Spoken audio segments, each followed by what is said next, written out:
제가 생각한 탑3까지 올라갈 셰프들은 손정원, 최강록, 요리괴물입니다. 저번 영상에서 말했듯이 손정원 셰프는 탑7에 갈 거라고 생각이 들어요. 그렇지 않고서야 나폴리 맛동산이 그렇게까지 경계하진 않았을 것 같다라고 생각이 다시 한번 들었습니다. 손정원 셰프는 지금도 상한가를 치고 있는데 거기서 더 상승세를 탄다라는 거잖아요. 만약에 이렇게 탈락이 된다고 하면 지난 시즌 1등이 그렇게까지 콕 집어서 손정원 셰프가 경기 대상 1호입니다 라고 이야기를 안 했을 것 같거든요. 그래서 정말 이례적으로 무승부가 돼서 둘 다 올라가지 않을까 합니다. 손정원 셰프의 요리에서 게살을 조지다가 게 껍데기가 정말 미세하게 들어가지 않았을까.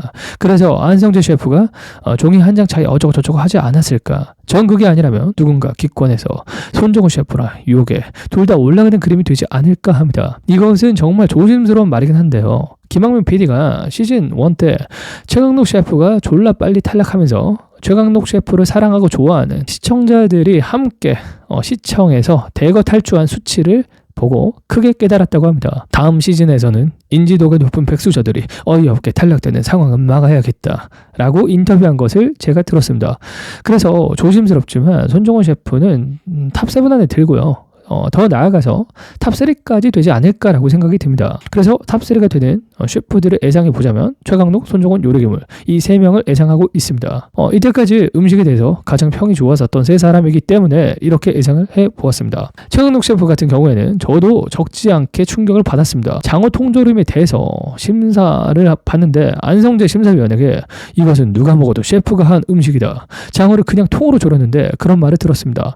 상상할 수 있는 맛 같지만 그게 아니라는 거잖아요. 간장이랑 설탕이랑 맛술이랑 미원 이런 거 넣고 조리면 웬만하면 맛있습니다. 근데 어나더 레벨의 맛이라는 생각이 들었어요. 셰프가 한 조림이다. 저는 이 대목이 졸라 감명 깊게 들렸습니다.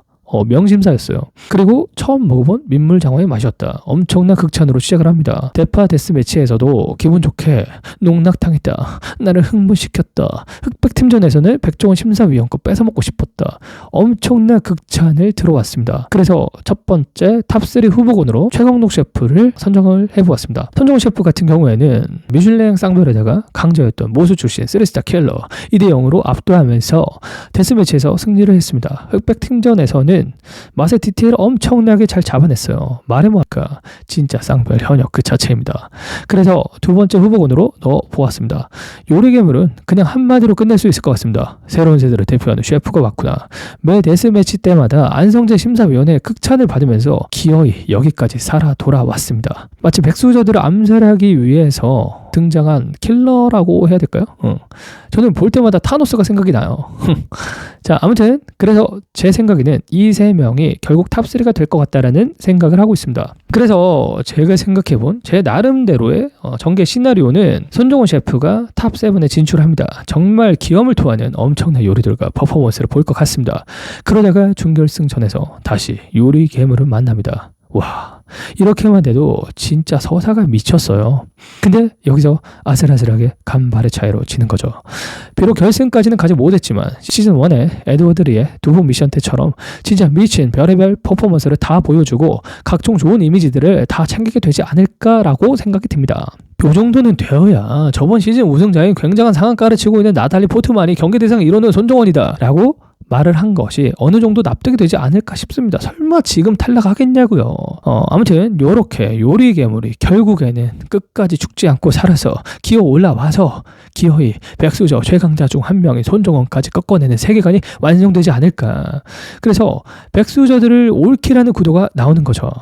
요리괴물답게요. 그런데 결국 결승에서 누굴 만난다? 바로 조림보이 최강록 셰프. 최강록 셰프를 만나게 되는 겁니다. 이렇게 되면 진짜 영화가 따로 없는 거예요. 이 구도를 딱 생각했을 때 상상되는 분위기 자체가 처음에 불안할 것 같습니다.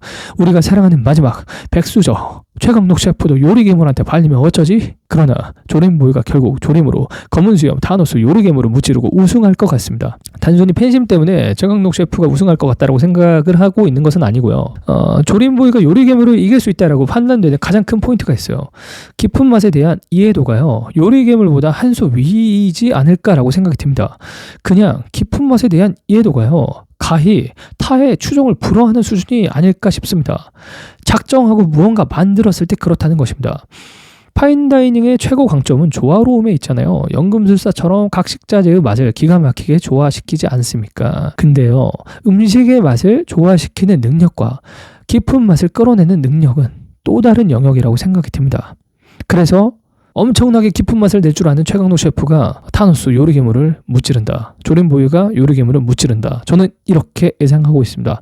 아무튼 최강록 셰프가 실제로 셰프들한테 어떠한 평가를 받고 있는지는 잘 모르겠습니다. 하지만 이번에 안성재 심사위원 유튜브에서 나탈리 포트만하고 요리하는 도라이가 시즌1 때 가장 피하고 싶은 상대가 최강록 셰프였다라는 말을 하더라고요. 방송으로는 간파할 수 없는 맛에 대한 깊은 이해도가 분명 존재하나 보구나라고 생각이 들었어요.